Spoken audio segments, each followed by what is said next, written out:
Hey guys, hello everyone, welcome to easy eco with मी।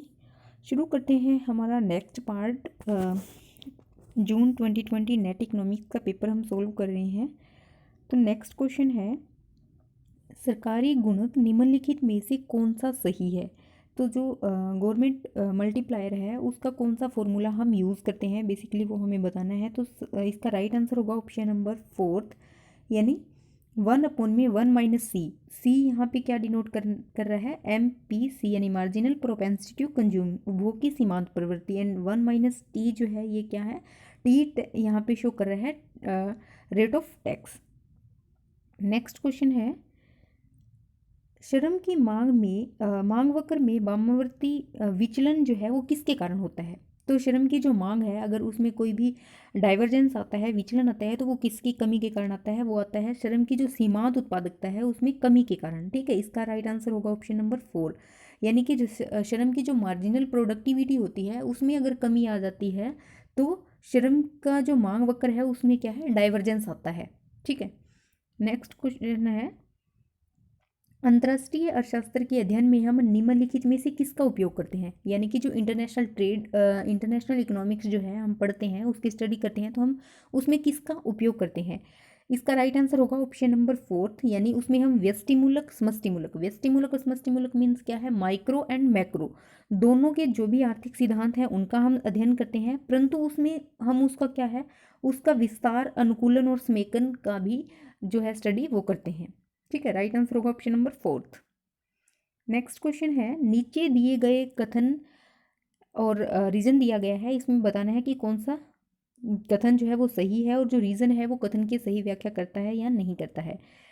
तो सबसे पहले कथन दिया है कि उच्च शक्ति प्राप्त मुद्रा यानी हाई पावर्ड मनी जो है वो दूसरे उन अन्य सभी प्रकार के मुद्रा का स्रोत है जो मुद्रा की आपूर्ति को प्रभावित करते हैं। बिल्कुल सही है, हाई पावर्ड मनी वो क्या है, एक अन्य प्रकार का ऐसी मुद्रा का स्रोत है जो जो मुद्रा होती है उसको क्या है, मुद्रा की जो सप्लाई है उसको प्रभावित करता है।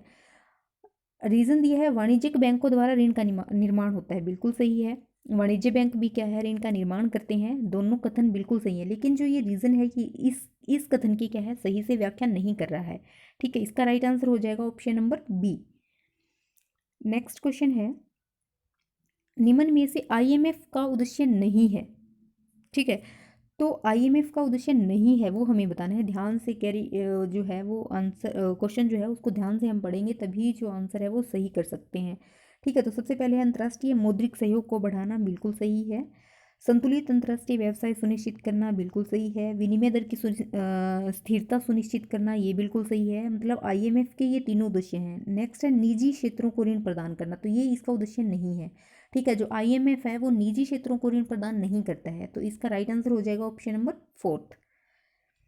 नेक्स्ट क्वेश्चन है, एब्सोल्यूट इनकम जो है यानी निरपेक्ष आय की संकल्पना है वो किसकी व्याख्या करता है। बेसिकली जो एब्सोल्यूट इनकम है और जो इनकम हाइपोथेसिस हम जो भी पढ़ते हैं, एब्सोल्यूट है, रिलेटिव है, परमानेंट इनकम हाइपोथेसिस है, ठीक है, और एक लाइफ साइकिल हाइपोथेसिस है। जो भी चार टाइप की हम इनकम हाइपोथेसिस पढ़ते हैं, ठीक है, वो किससे रिलेटेड है, वो रिलेटेड है कंज्यूमर बिहेवियर से। ठीक है, तो इसका राइट आंसर होगा ऑप्शन नंबर ए, यानी उपभोक्ता व्यवहार।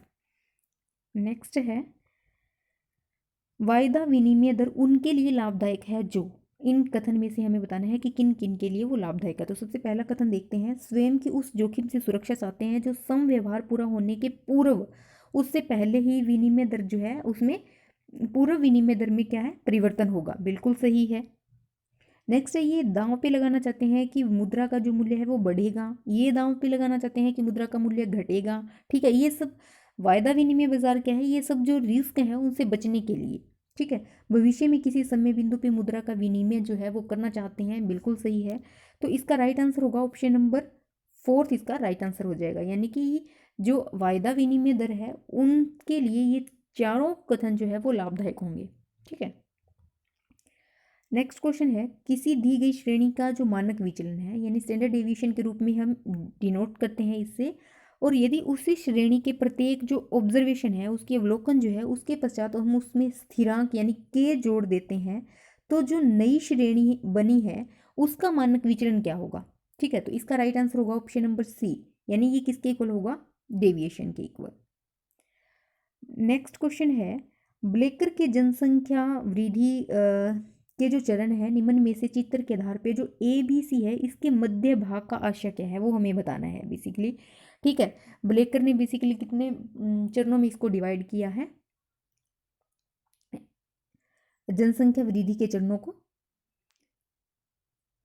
तो इसका राइट आंसर होगा ऑप्शन नंबर 3, इसका बिल्कुल राइट आंसर होगा। यानी कि ए बी सी का जो मध्य भाग है ये क्या किसको शो कर रहा है, अर्ली एक्सपेंडिंग यानी प्रारंभिक विस्तार को शो कर रहा है। ठीक है, नेक्स्ट क्वेश्चन है उत्पादन फलन दिया हुआ है हमें ये, श्रम और पूंजी की सीमांत उत्पादों एमपीके और एमपीएल को किस प्रकार दिया जाता है। तो एमपीके अगर हमने निकालना है, एमपीके हमने अगर निकालना है तो वो क्या आएगा, ये के की वैल्यू जो है 0.2 है। ठीक है, अगर इसका हम एम पी के निकालेंगे तो ये किसके इक्वल आएगा, 2 के इक्वल। और एम पी एल अगर हम निकालेंगे तो ये किसके इक्वल आएगा, 8 के इक्वल। ठीक है,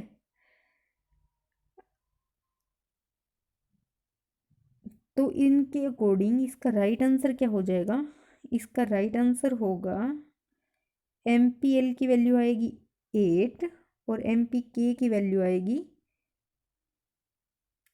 2। यानी ऑप्शन नंबर ए बिल्कुल सही होगा एंड ऑप्शन नंबर सी बिल्कुल सही होगा, यानी बी ऑप्शन इसका राइट होगा। ठीक है, के अपॉन में एल लिखेंगे तो ये कितना आएगा 0.2 एंड एल अपॉन में के लिखेंगे तो ये कितना आना चाहिए 0.8 आना चाहिए। ठीक है, नेक्स्ट क्वेश्चन है, हॉकिंस साइमन की जो शर्तें हैं वो क्या होनी चाहिए। ठीक है, तो इसका राइट आंसर होगा ऑप्शन नंबर 3, यानी बी एंड डी ऑप्शन जो है वो बिल्कुल सही है। जो निर्धारक डिटर्मिनेंट है वो क्या होना चाहिए, 1 - ए धनात्मक होना चाहिए और निर्धारक डिटर्मिनेंट 1 - ए जो है वो ऋणात्मक होना चाहिए। Sorry, D D B and D matrix 1 - A का प्रधान विकिरणी अवयव जो है वो दोनों पॉजिटिव होने चाहिए। ठीक है, सी नहीं आएगा, सॉरी, इसका बी एंड जो डी है वो दोनों इसके राइट आंसर हो गए। नेक्स्ट क्वेश्चन है, 14वें वित्त आयोग की सिफारिशों के अनुसार निम्नलिखित में से कौन से 3 राज्य हैं जिन्हें राज्यों के बीच वितरित किए जाने वाले कर राजस्व का अधिकतम प्रतिशत प्राप्त हुआ है। तो सबसे पहले इसमें क्या है, उत्तर प्रदेश आता है, बिहार आता है, मध्य प्रदेश आता है। ये 3 स्टेट हैं जिनमें 14वें वित्त आयोग के अनुसार इन तीनों राज्यों को सबसे ज़्यादा कर राजस्व जो है वो प्राप्त हुआ है। कर राजस्व का अधिकतम अंश जो है वो इन 3 राज्यों को प्राप्त हुआ है। तो इसके अकॉर्डिंग हमारा राइट आंसर हो जाएगा option number C. Next question है, केवाईसी मानकों की अपर्याप्तता अथवा उनकी अनुपस्थिति में बैंक को निम्नलिखित गंभीर एवं प्रतिपक्ष जोखिम हो सकते हैं। ठीक है, तो इसका राइट आंसर क्या होगा, ऑप्शन नंबर बी, यानी इसमें प्रतिष्ठा का जोखिम हो सकता है, अनुपालन जोखिम हो सकता है, विधिक जोखिम हो सकता है। ठीक है, केवाईसी के अकॉर्डिंग।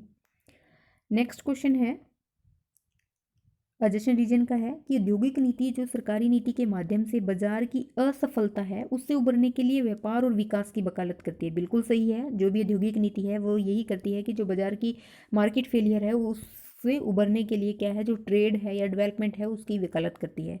नेक्स्ट ये प्रौद्योगिकी जो है वो अंतरण को प्रोत्साहित करती है और अधिक उन्नत उत्पादों को उत्तरोत्तर क्या है, निर्यात करता है। बिल्कुल सही है, इसका राइट आंसर क्या हो जाएगा, ऑप्शन नंबर 4 इसका राइट आंसर हो जाएगा, यानी कि दोनों कथन जो है वो बिल्कुल सही है। Next question, match of the following है। तो फर्स्ट सूची है, सेकंड सूची है रेखीय फलन, लीनियर प्रोग्रामिंग मैंने कल ही आपको बताया था। इस टाइप के प्रोग्राम को हम क्या बोलते हैं, लीनियर प्रोग्राम बोलते हैं। ठीक है, और द्विघाती प्रोग्राम क्या कौन सा होगा, 1 के साथ। ठीक है, घातांकी क्या बोलते हैं, जिसमें पावर के साथ भी कोई वैल्यू ऐड होती है। ठीक है, वो होता है घातांकी। और पावर फलन सिंपल ये वाला हो जाएगा।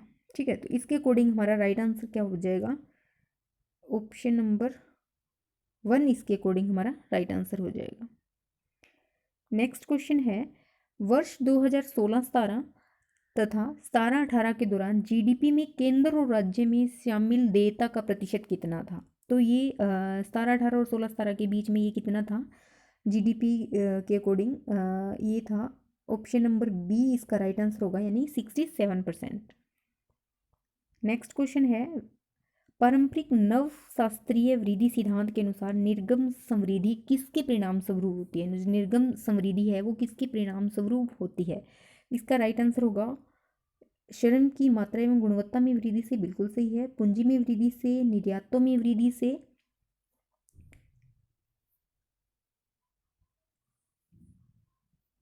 प्रौद्योगिकी में सुधार से। तो इसका राइट आंसर जो है, इसका राइट आंसर होगा ऑप्शन नंबर 4 यानी ए बी डी और। ठीक है, इसमें जो नव परंपरागत सिद्धांत है वो निर्यातों में वृद्धि जो है इसको इंक्लूड नहीं करता है। ठीक है, इसका राइट आंसर हो जाएगा ऑप्शन नंबर 4। नेक्स्ट है, युग्मक समीकरण पूर्वाग्रह साइमल्टेनियस इक्वेशन जो 22 है उसके लिए इनमें से कौन सा कथन जो है वो सही है। ठीक है, तो साइमल्टेनियस इक्वेशन बायस्ड के अकॉर्डिंग इसमें क्या है, टू लिस्ट स्क्वायर मेथड बिल्कुल सही है, FIML बिल्कुल सही है, यानी पूर्ण जानकारी अधिकतम संभावना प्रणाली जो है वो इसमें, ये दोनों इसके लिए बिल्कुल सही है। तो इसका राइट आंसर होगा option number C. Next question है, आर्थिक सर्वेक्षण 2019 के अनुसार भारत के 5 शीर्ष व्यापार साझेदार जो अमेरिका है, चाइना, UAE के अलावा और कौन से ऐसे देश हैं जो भारत के शीर्ष 5 व्यापार साझेदार में बने रहेंगे। ठीक है, और ये बताना है 2019 के अकॉर्डिंग बताना है ये, ठीक है, ना कि 2020 के अकॉर्डिंग। तो इसका राइट आंसर होगा ऑप्शन नंबर 4 यानी ए और B, Saudi Arab and Hong Kong जो है वो इसका राइट आंसर होगा। नेक्स्ट क्वेश्चन है, निम्नलिखित समीकरणों में से कौन राष्ट्रीय आय की पहचान का प्रतिनिधित्व करता है, यानी राष्ट्रीय आय का कौन से समीकरण जो है वो रिप्रेजेंट करती है। तो इसका राइट आंसर होगा ऑप्शन नंबर सी, ओनली सी इसका राइट आंसर होगा, यानी बी ऑप्शन इसका सही होगा। C प्लस आई प्लस जी प्लस एक्स माइनस एम, यानी सी क्या है, कंजम्पशन, आई इन्वेस्टमेंट, गवर्नमेंट एक्सपेंडिचर, तीनों को जोड़ेंगे, इनमें से क्या है एक्स माइनस, निर्यात में से हम क्या है आयात जो है वो माइनस कर देंगे, तो वो हमारे पास क्या आ जाएगी, राष्ट्रीय आय आ जाएगी। तो ये थी आज की छोटी सी वीडियो, हमने 40 क्वेश्चन कवर कर लिए हैं। इसको 3 पार्ट और बनेंगे, इसके 20 क्वेश्चन करके हम इसको पूरे 100 क्वेश्चन जो है वो कवर कर लेंगे। तो ओके गाइस, मिलते हैं नेक्स्ट वीडियो में हमारे नेक्स्ट पार्ट के साथ।